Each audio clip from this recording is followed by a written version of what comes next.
and I don't actually know where, in all the excitement of yesterday, I don't know where the instruction manual is for the front cover. But I was able to get it off easy enough. I should be able to remember how to put it back on again, right? Living in the future. So swish.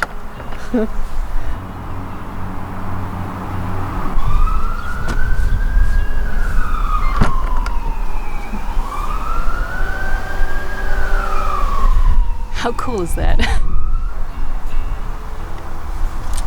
Okay, it's locked now.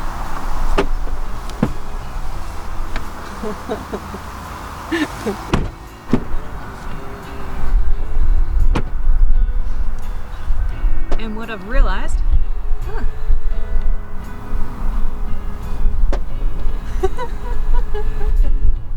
so I've just learned if I close the door and lean on it, it seems to automatically lock. And then if I just pull on it, it automatically opens. And the mirrors open and close depending on if it's what's going on. This is so awesome. I've actually been having a little look in the instruction manual. Just there's features I didn't realize, like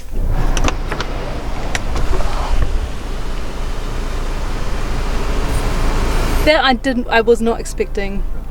This car has a lot of like random features.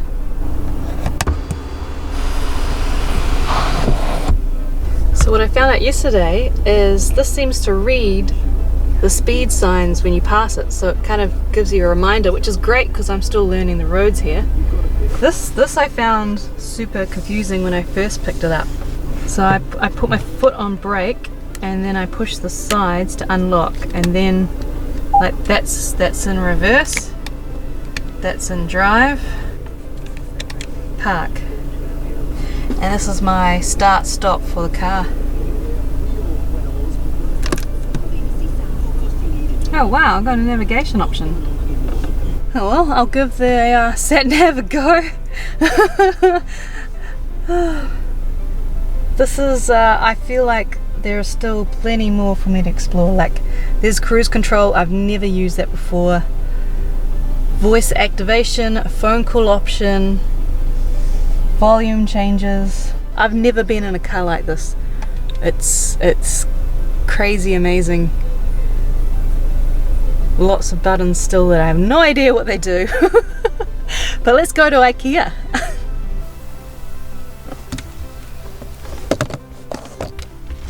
Okay, that's very handy to be able to charge my phone while I'm driving.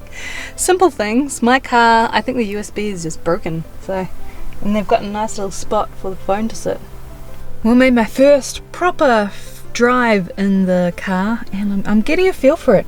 I actually realized I was playing around because I realized the seat wasn't in the right place, and I just pushed number 1 down here and it automatically adjusted the seat and the distance to the wheels. To the pedals, I should say.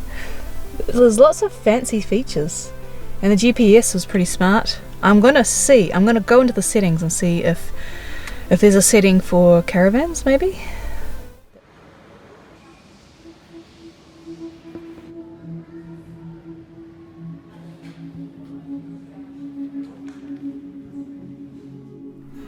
So I tried to just stick to the minimum, the necessary items. Some kitchen accessories that I can't live without. Finally, some cutlery. Cutlery is necessary. I've been living off plastic knives and forks for the last couple of nights. And then I think I've got everything I need.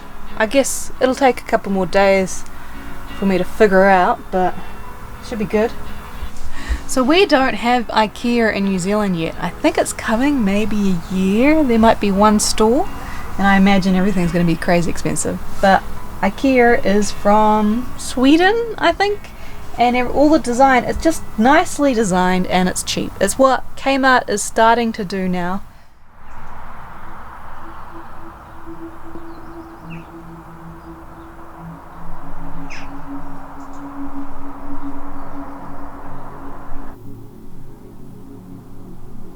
And then this beautiful old church is just right next door.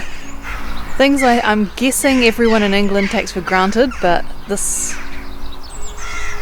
pretty. A lot of history. You can see the dates on some of the tombstones. Just a little bit older than in New Zealand. We're a new country. And another early start for me. I think it's 8 a.m. I've already been up since 5 a.m.